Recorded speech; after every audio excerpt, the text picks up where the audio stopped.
Reimagining Success, episode 252. You're listening to the Reimagining Success podcast, where we help you design a business and a life that allows you freedom from the 9 to 5. I'm your host, Anna Lundberg, ex-corporate good girl, now a business mentor and coach, author, mum of 2, and I'm here to help you create more freedom, flexibility, and fulfillment.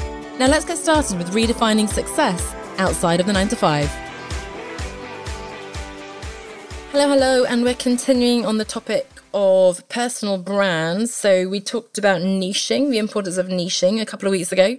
We talked about your PB being your new CV. So your personal brand is your CV.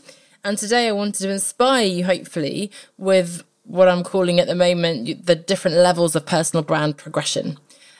Before we get into this incredible model that I've developed of the 5 levels and to inspire you to understand where you are and where you want to get to, I do want to recap a little bit on personal brand, right? Because I know people feel a bit like, well, I hope you listened to last week's episode. If not, then please go back to understand how compelling the argument is that you do need to have your personal brand now. But the truth is you'll have one regardless. So it will be by default if you don't do anything about it, or by design if you do get involved and curate it and so on and think about these things.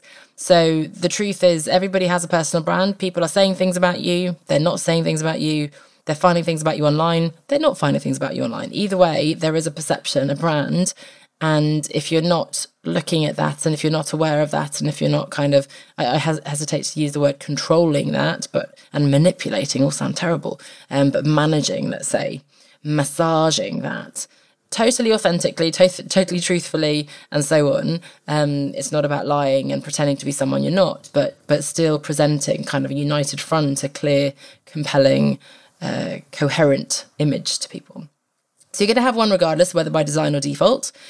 It elevates you above being just a commodity, right? So it's not just, is it this career coach or that career coach? Is it that well-being, consultant or that one? Is it this designer or that one? Is it this expert or that one? It's not just like a shopping list, and you go, oh, look, Aldi's got a price drop. I'm going to go to Aldi. It's a supermarket, cheap supermarket in the UK. Is it just you can buy an apple here, you can buy an apple there, right? It's total commodities just based on price. Personal brand elevates you beyond that. Suddenly you're unique because you've got your own unique IP. You're the only person. I'm the only person who teaches the 5 pillars. I'm the only one in the world who teaches my personal brand framework, etc. So you get to choose if you want to implement those particular frameworks. But if you do, then I'm the person to go to. With that in mind, your personal brand helps to distinguish you, right, from your competitors. It helps you be unique and different, and we all are different by definition. So it just brings that to life in a really compelling way and makes it clear why people should work with you or should not, because of who you are and what you stand for. Your personal brand also really helps you connect and build trust with prospective clients, right? Because people buy from people, as I say, and, having conversations with you, my best clients and best so-called sales conversations happen when someone has listened to my podcast, they've diligently attended maybe a workshop, or they followed me online for a while. They know what I stand for. They like me, hopefully, what they're seeing. And they just need that final conversation kind of gateway into investing to work with me in a bigger program. People who just come and I don't even know why they're booking calls with me. They're like, hey, what do you do? It's like, well, why are you meeting with me then? So that's interesting. But it really helps you to connect and build that trust with people. And finally, it helps you endure above and beyond any specific business. So, I've shared before that I had Crocus Communications, which I'm seeing here on my CV from 2013, or was it 2014? I can't remember. And it talks about Crocus Communications, which was the name of my limited company back in the day, set up in 2014, I believe. And that was my digital marketing consultancy, and that kind of died a death. It didn't die a death. I chose to pivot away from it, and I kept that name for a very long time, but I relatively recently moved over to my proper brand name now, right? So if I had built everything around Crocus Communications and there was no face behind it, it was all about this digital marketing consultancy, then when I sort of folded that, I would have to start completely from scratch. Like, who is this Anna person? Don't you work at Procter & Gamble? Well, no, actually, I've done 3 years of digital marketing consulting for all these different companies, but that's lost because I've been pouring everything into that business instead of me as a brand. And so, I'm sure one step outside as well won't last forever, sniff, boo-hoo. And when that evolves or ends, I will still live on as Anna Lundberg. Hooray. So those are the reasons why personal branding is so important. And of course, as I said last week, this really has become your CV now, whether it's for jobs or internal, external opportunities, business, and so on. Another framework that I'm sure I will have shared before, and I'll share it again, is the PIE framework. Yum, yum. So I'm quite hungry this afternoon. This one was something I was introduced to at Procter & Gamble as a junior manager. And it was sort of hush-hush. It was a secret framework, they told me, that you weren't supposed to tell junior people. But you have the performance, you have the image, and you have your exposure. And as the good girl who was sort of diligently working away at my desk, I had the performance. Obviously, it goes without saying that you have to perform in order to do well, right? You have to get the results. You're not going to progress in the organisation unless you're doing really well. If you're actually delivering results, right, you need to perform. You need to actually achieve what you're supposed to be achieving, your goals and your targets and so on. But if you only do that, nobody knows you're doing it.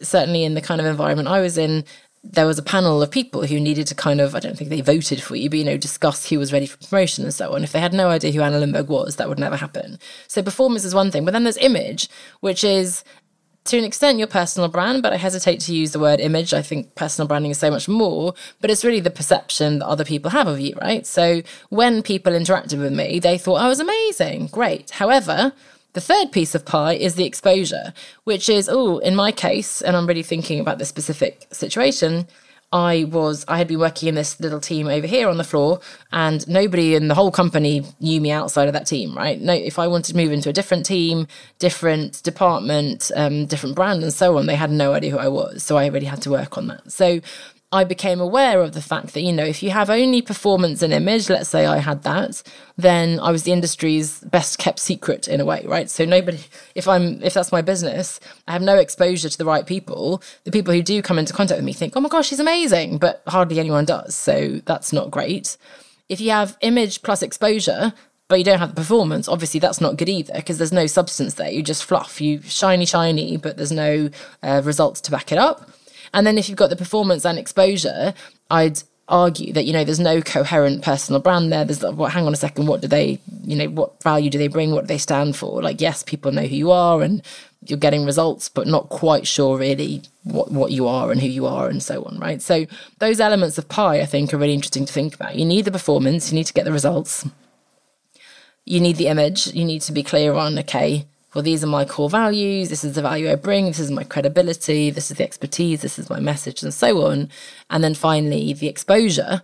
And this goes, again, as ever, whether you're inside an organisation, in my case at that time, or you're building your brand externally now as a business owner, because I need to obviously get my clients results and support them and be a good coach, trainer, facilitator, whatever.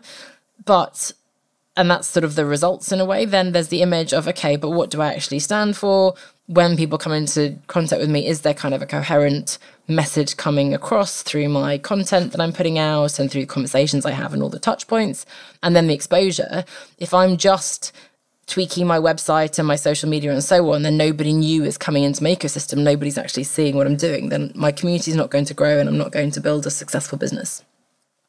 So with all that in mind, I thought I'd, again, sort of educate and inspire you with my proposed levels of progression through personal branding. And I would argue, and this is, open for discussion, so I'd love to hear your thoughts, that you start with subject matter expertise, because I'm hoping that you know something. And that's kind of your performance. That's your foundation for your personal brand, right? It means that you have knowledge, skills, experience in a specific area. And that, again, comes down to the niching.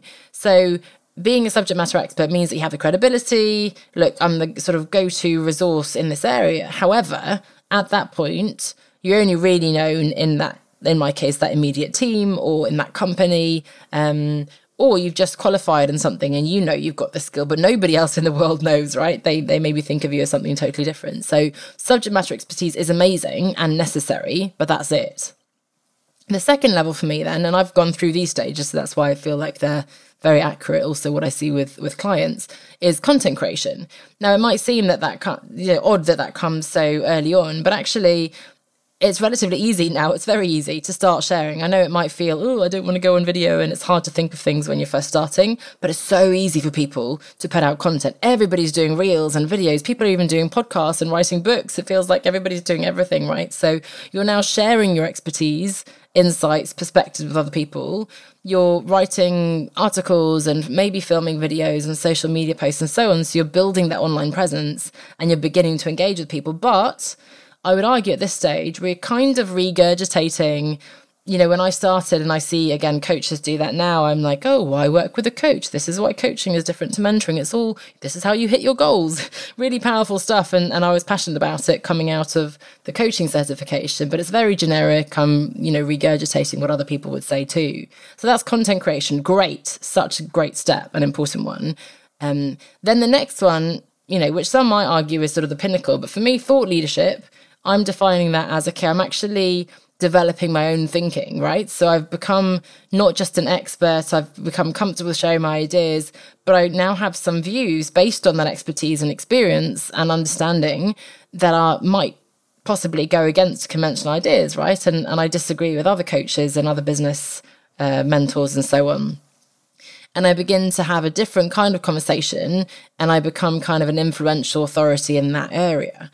Again, perhaps quite a small following at that stage, but as I share more polarizing views, I begin to build a community, which is the next level then, right? So if I'm sharing my unique perspective in a very unique way, because that's my own personal flair, then I begin to attract a dedicated audience that actually believes in what I stand for. And that's why it's so important, of course, to share content that inspires and engages people, not just the sort of teaching stuff or the salesy stuff. So engaging with people, having meaningful conversations and connections, bringing that community. And through that, you're creating a bigger network. You've got kind of fans and ambassadors and you're increasing your impact. And then finally, again, up for discussion, you become actually an industry influencer, right? You're pushing boundaries, you're challenging the status quo, you're introducing groundbreaking ideas, solutions, and you're totally different to any kind of copycats and so on. And you're creating amazing opportunities and really driving change in your industry. So, you're thinking like Simon Sinek or Brené Brown, all these incredible people at the height of their game, right? And they've been working for a long time to do these things and they have incredible expertise and experience. So subject matter expertise, step 1. Step 2, content creation.